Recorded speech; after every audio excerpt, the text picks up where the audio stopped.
From the cross to the throne, from death into life, he went for his own. All power in earth, all power above is given to him for the flock of his love. Only believe,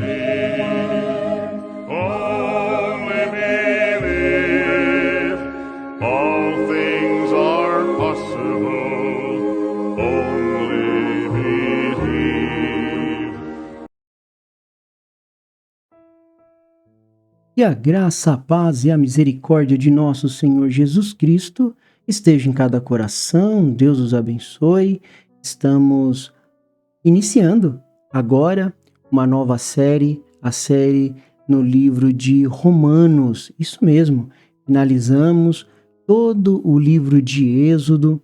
Foi uma jornada de 7 meses, 138 programas gravados, e agora você pode meditar no livro de Êxodo juntamente com a nossa programação que já está disponível aí na nossa área no YouTube. E hoje iniciaremos Romanos. Vamos fazer uma introdução à carta de Romanos.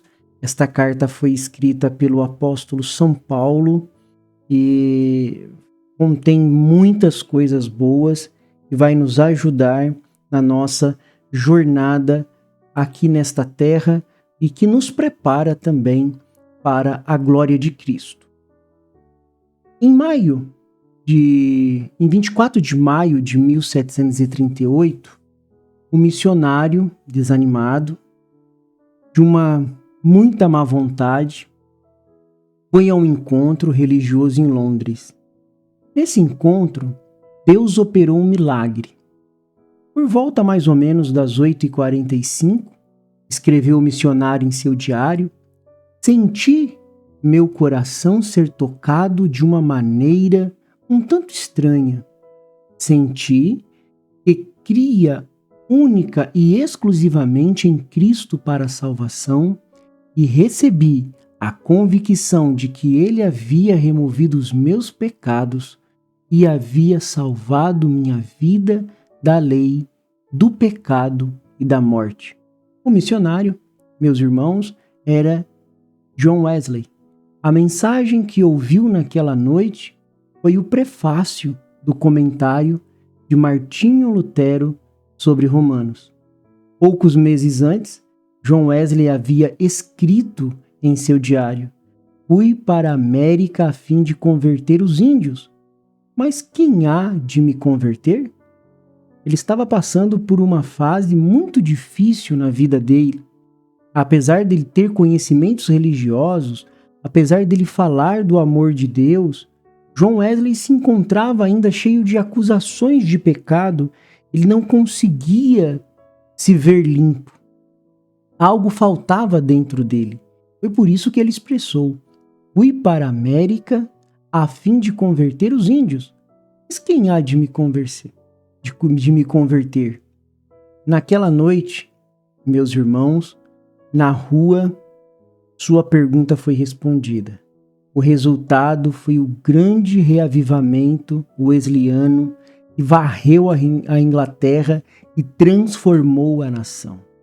A epístola de Paulo aos Romanos continua a transformar as vidas das pessoas, como fez com Martinho Lutero e John Wesley. A escritura que se destacou de todas as outras e que tirou Lutero da mera religião, conduziu à alegria da salvação pela graça por meio da fé. Foi Romanos, capítulo 1, verso 17. O justo viverá por fé. Irmãos, como que a palavra de Deus é libertadora. Não foi à toa que o Senhor Jesus Cristo nos disse: e conhecereis a verdade, e a verdade vos libertará. A verdade, quando você se aproxima da palavra de Deus em sinceridade, quando você se aproxima da palavra de Deus certo, seguro, não pelos seus próprios méritos, mas pela obediência. Quando você se aproxima da palavra com o coração aberto, observe, Lutero estava com o coração aberto quando ele se inclinou. Ele não estava preocupado com o que o Papa estava falando, com o que o bispo estava falando, com o que o arcebispo estava falando, mas ele estava simplesmente preocupado em encontrar Deus, em aliviar aquilo que o angustiava, porque ele não podia encontrar nos livros, ele não podia encontrar na filosofia, não, ele não podia encontrar em nenhum outro lugar o que ele estava buscando. Ele sentia um vazio, e este vazio não tinha como ser preenchido por outra coisa a não ser a verdade revelada. Quantas e quantas vezes Lutero não leu a Bíblia? Quantas e quantas vezes Lutero não passou por esta passagem ou ouviu falar desta passagem? Mas tem um detalhe. Lutero não estava preocupado, mas chegou uma fase de um desespero, de uma fome espiritual que atingiu Lutero. Ele não estava mais preocupado com o que as pessoas dizem. O pastor Joaquim Gonçalves Silva, ele nos disse certa vez que todos os que se preocupam com o que os outros dizem não realiza nada.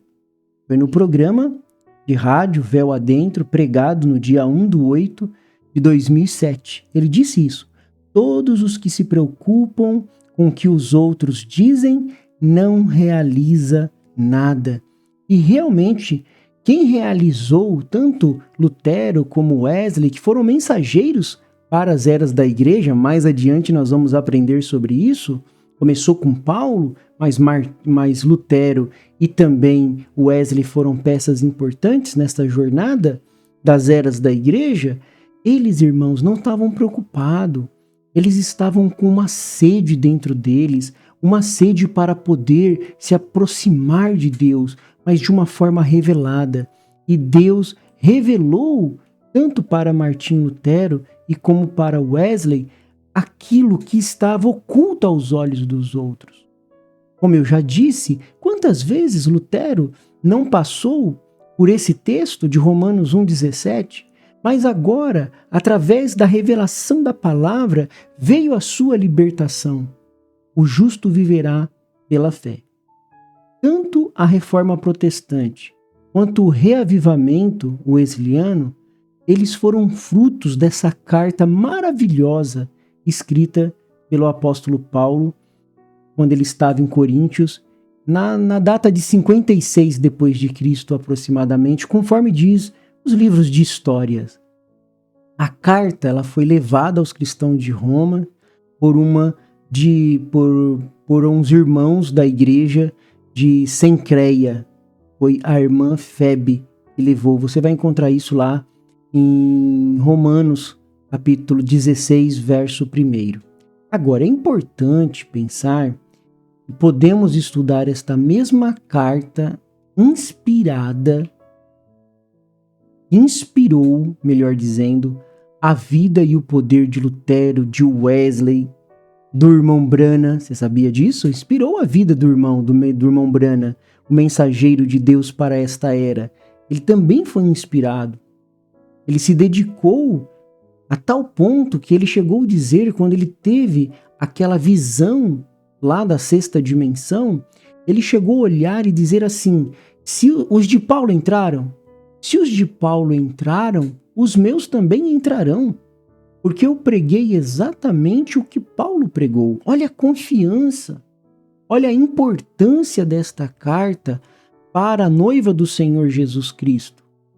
Ela tem uma importância muito grande porque o próprio profeta expressou isso. Tudo que Paulo pregou, eu também preguei. Então, se os de Paulo entraram, os meus também entrarão. Nisso, aquela multidão que estava ali gritou: nisso nós estamos confiados. Porque Paulo, ele diz que não recebeu de homem algum, porém ele recebeu diretamente de Deus a mensagem que ele estava trazendo. A tal ponto, Paulo estava tão convencido, tão certo, tão cheio do Espírito Santo, ele chegou a dizer: se nós mesmos ou um anjo descido do céu vos pregar outro evangelho que não seja esse, que seja anátema. E anátema significa maldito. Para os irmãos observarem o quão importante é quando a revelação atinge, quando a revelação chega, irmãos, não tem nada que pode segurar. Quando a revelação chegou em Martinho Lutero, nada podia segurar Martinho Lutero. Quando a revelação chegou em Wesley, nada podia chegar em Wesley.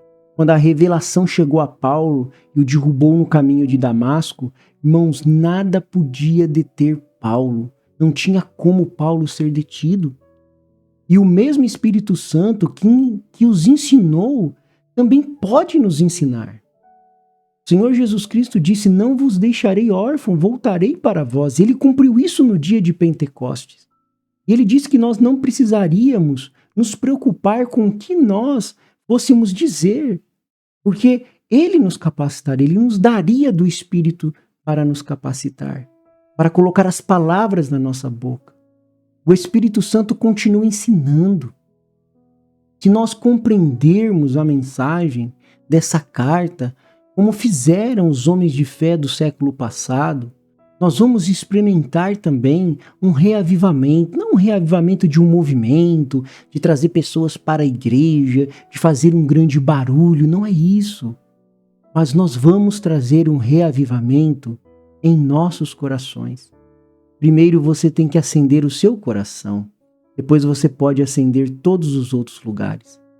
Então, nós vamos meditar agora, começar ao longo desta semana, com esta carta maravilhosa, e eu espero do fundo do meu coração e peço ao Espírito Santo, o mesmo Espírito Santo que falou com Paulo no caminho de Damasco, o mesmo Espírito Santo que tocou em Lutero, o mesmo Espírito Santo que tocou em Wesley, o mesmo Espírito Santo que tocou no irmão Branham, que ele possa também tocar no coração de cada um de nós e que possamos receber esta revelação, esta carta tão maravilhosa, que pode cada vez mais nos aprofundar no amor de Cristo. Esta carta é libertadora.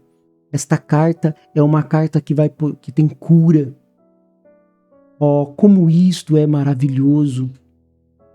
Não deixe de acompanhar então as próximas programações, onde nós entraremos, como fizemos no livro de Êxodo, em cada parte disso. Mas nós não vamos olhar isso apenas de uma maneira intelectual, histórica, ainda que, sim, vamos usar dados históricos e algumas informações a mais sobre a carta, sobre sua época, que foram deixados, mas não é esse o nosso propósito. Ficar apenas num estudo teológico, meu Deus, nada disso, mas o que queremos é olhar para esta carta com um olho revelado, com um olho da águia, que é o olho da mensagem do profeta de Deus para esta era. Eu te convido para mais esta jornada de fé, aonde seremos ricamente abençoados. O Senhor é a força da nossa vida. O Senhor nos livra dos males deste dia e nos guarde para a hora da sua aparição. Eu sou feliz com Jesus. Deus os abençoe e Deus os guarde. Até a próxima programação, se Deus assim nos permitir.